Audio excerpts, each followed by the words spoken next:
The Nyckelharpa is a great instrument. It sounds absolutely amazing.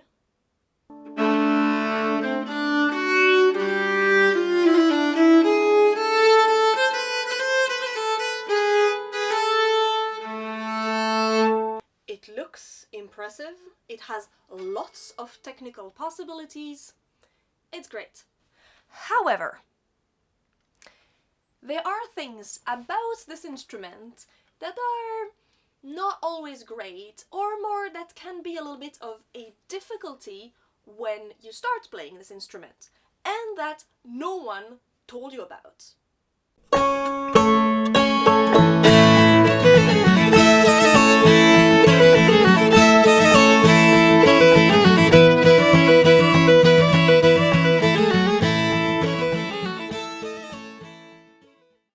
Number 1. Yes, the Nyckelharpa is already intonated, as opposed to this damn fiddle.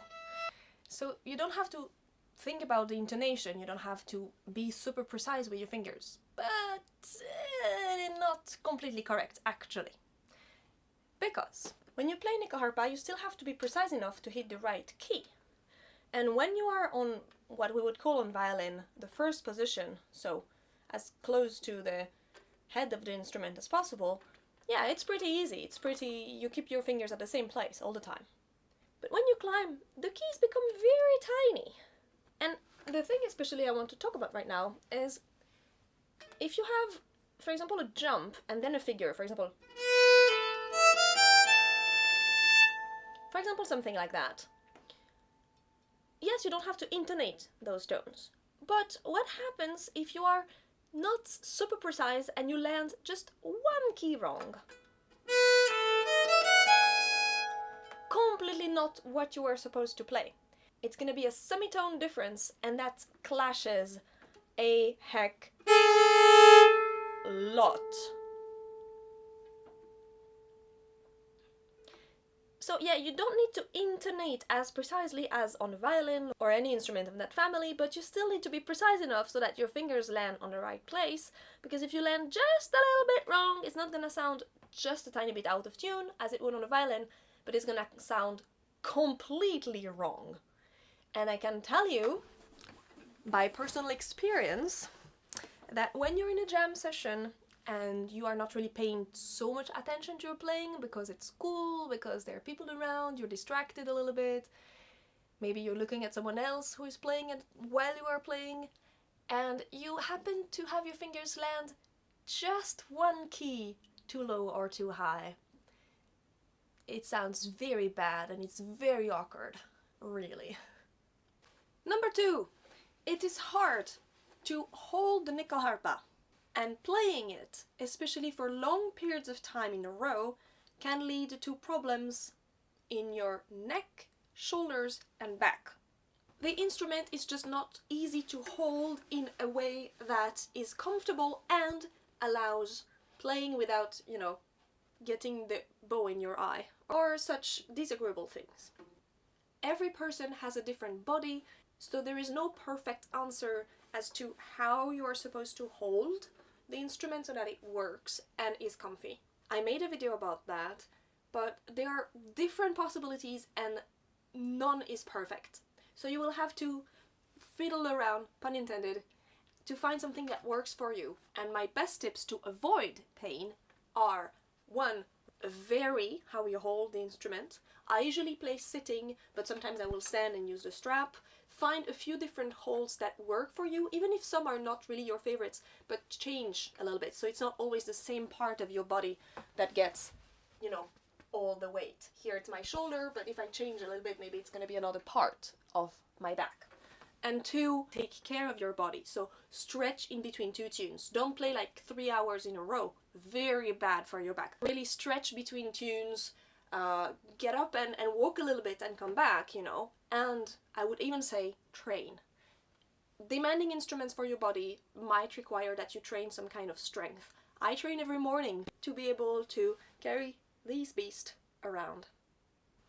Number 3. Nyckelharpas vary a lot. They are not standardized instruments, although usually the distance of the playable string is 40 centimeters for the soprano models, or alto if, like me, you have a fourth row. But it's not like violins, which are very standardized and all look very similar. No, Nyckelharpas are having different shapes and sizes. The width of the body of the instrument, even the general size, and also the weight of the instrument vary a lot. For example, I have a very big Nyckelharpa. It's long, it's heavy, it's thick. It's a big beastie. While some people have Nyckelharpas that are much lighter and smaller and feel very smaller when you play them.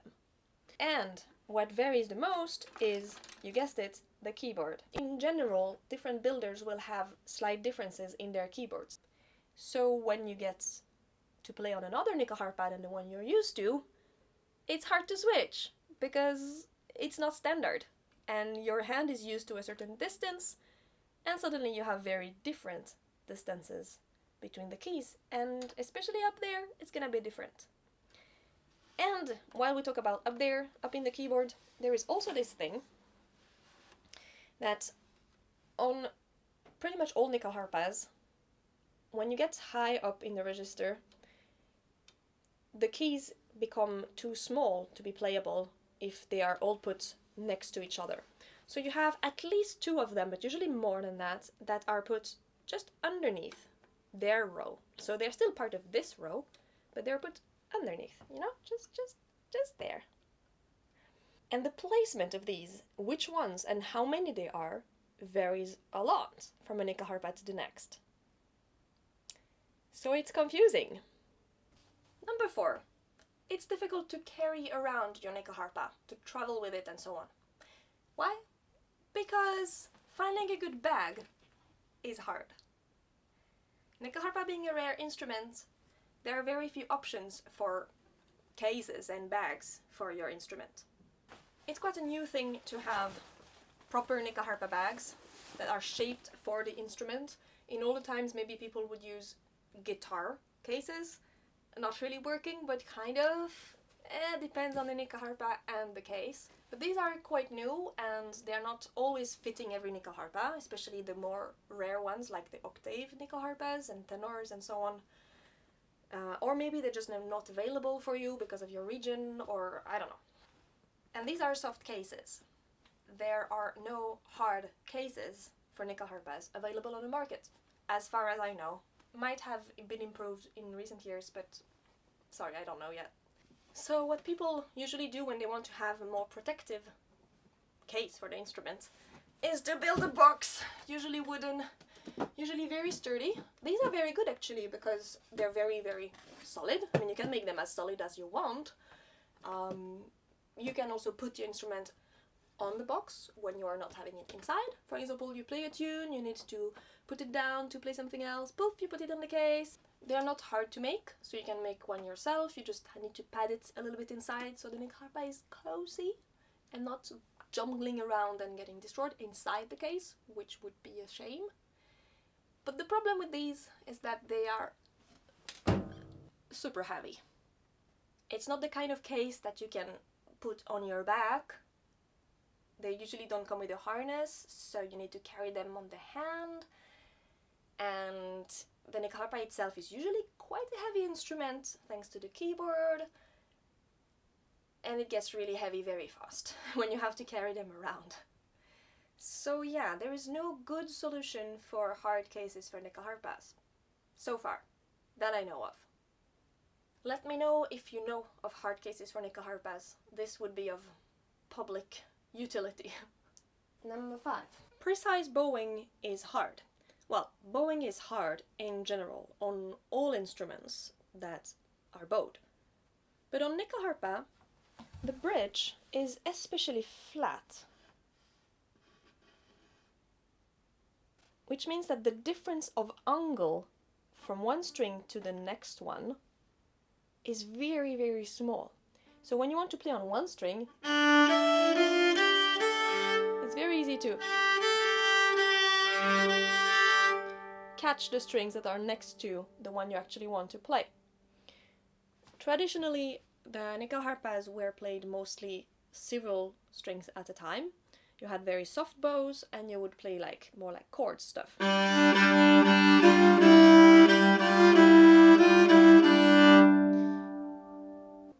which is a technique that is still very used today, a very usable, very good technique. But if you want to play just one string, you need a bow that is a little bit harder, more modern, and also you need to be very careful about the angle of your arm, because it is very quick that you will catch a string that you're not intending to play. Number 6. Climbing is hard.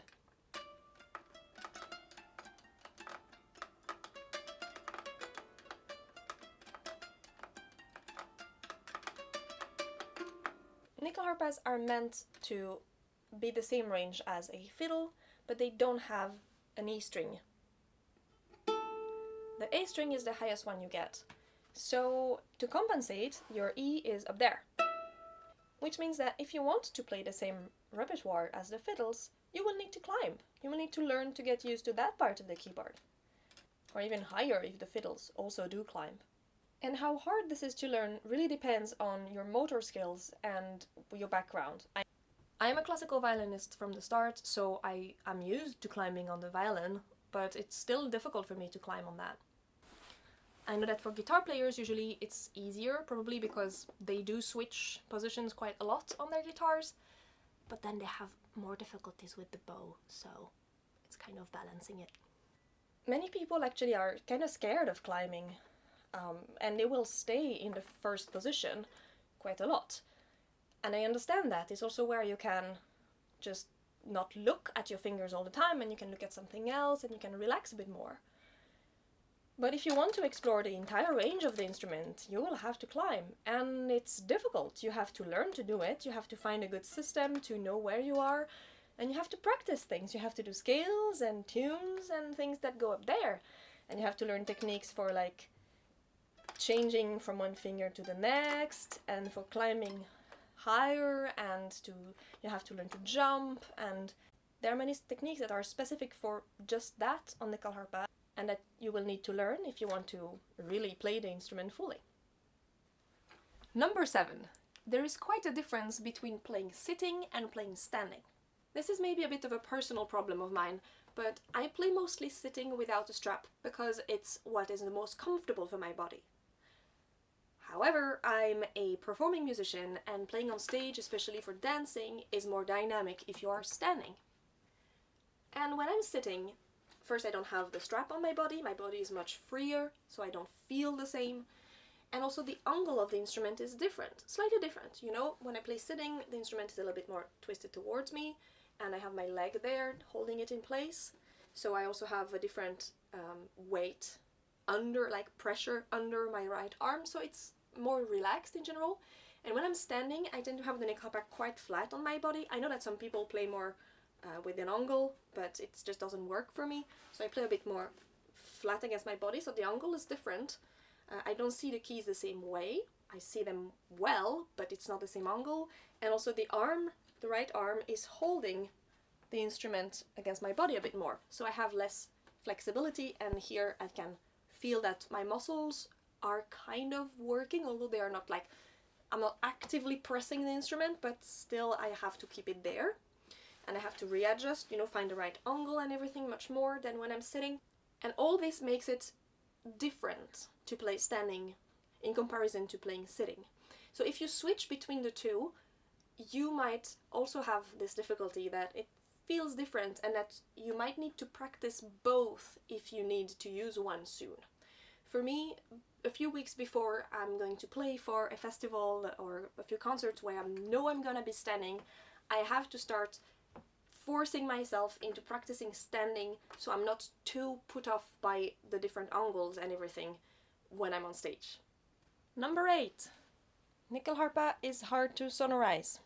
As it is a quite rare instrument, there are no microphones designed specifically for it, which means that there are difficulties in finding a microphone that physically works with the instrument, but also that there is no microphone that handles the particular sound of the Nyckelharpa. And using a good microphone in general that could work for a violin, for example, it's what we all do, but it's not easy because there is the parameter of resonance strings. Resonant strings are those tiny strings that you don't play on, but that give this very, well, resonant sound. So the sound sustains itself very well thanks to these, which means that acoustically it's a great instrument and it can actually be louder than, for example, a violin. Yet, when you need to mic it, the resonance causes a lot of feedback. Therefore, it can be quite a nightmare for sound techies who are not used to it. That's also the reason why most bands that are playing loud music, so metal or hard rock and this kind of things, don't use an actual Nyckelharpa, but a Mirecourt. It has a very nice sound as well. It's a little bit easier to play because it has way less keys and strings, but maybe most of all, it doesn't have resonant strings. So you don't have the problem of feedback, and you don't have the problem also of needing to capture the sound where you can hear the resonant strings. You can just ditch this idea of resonance at once and use a contact microphone or even a built-in microphone inside the instrument, which does not care about the resonance at all and takes the vibration and not the actual sound of the instrument. So yeah, it's a little bit complicated to sonorize a Nyckelharpa. Not impossible, there are many different solutions, but it's a little bit tricky.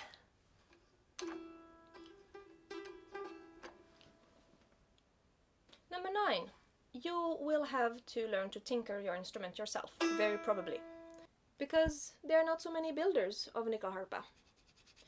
If you live in Sweden, not too hard, usually you have someone not too far away. If not a builder, at least an experienced player. But if you live in another country, you might not have anyone who can take care of your Nyckelharpa. And this means that you might very well have to tinker your instrument yourself. If there's a weird noise, or if you need to repair something, or just for cleaning it and changing the strings, turning the strings, all that, you'll have to do it yourself.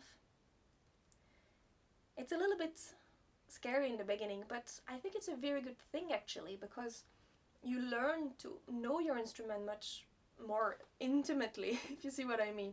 You know not just how to play it, but also how it works, and maybe if there are a few like weak points or delicate things, and in case something happens, you know it better and you can fix it yourself. So I think it's really good actually to learn to tinker. Of course it's scary and it can be very difficult to know what to do and to not mess up, especially if you're not a very tinkering person. In that case, I would say most of violin or guitar builders could help you. Some might refuse to take care of the instrument because they don't know how to and they don't know it. But most of them, if it's something that has to do with the instrument itself, usually will manage. Like they can check that there are no cracks in the body of the instrument, or they can check that the pegs are turning well, this kind of things. The keyboard is usually what they are scared of, because that's not something that they have on their usual instruments that they take care of. If you have a hurdy-gurdy builder, they might know a bit better how to take care of this, but usually any person who is good with tinkering and mechanics and wood and this kind of things, they can help you also. So maybe they're not a professional builder of instruments, but they still know how to work with this, if you trust them. My tip would be to find in your area someone who is an experienced Nyckelharpa player, because usually they have had similar problems and they have needed to fix their instrument themselves, and they have the material, the knowledge, they know how to do that. Maybe not, but usually if they're experienced, yeah. Which leads me very well to the 10th and last point. Number 10, and this is actually a positive one. The community is really nice. The Nyckelharpa community is composed of people who are passionate about the instrument and very helpful. Of course, there is a little bit of drama and stuff, but most of it, like the huge majority of people in there, they're just passionate about this instrument, and they know how it is to be a little bit lonely in your region, to not have a builder around, to have problems with your back, to have questions about how to do this and that, to solve some kind of technical difficulties that you might have. They have gone through those problems already, and they have found possible solutions. So when you have difficulties, or even just to get inspired, ask them. Really. Go in there, make nerdy friends, ask your questions, get the help you need. We're nice, and we're nerdy, and we want you. I hope you enjoyed this video and that it was informative. If you want to learn more about the Swedish Nyckelharpa or about Scandinavian traditional music, go dig into my YouTube channel. I have lots of videos on these topics. Don't forget to subscribe and activate the bell. And if you like this kind of content and if you think that you could maybe support me, you can do so on Patreon, link in the description. A huge thank you to my patrons, by the way, for their support. It's very, very important and appreciated. It's making these videos possible. See you in the next video. Hej då!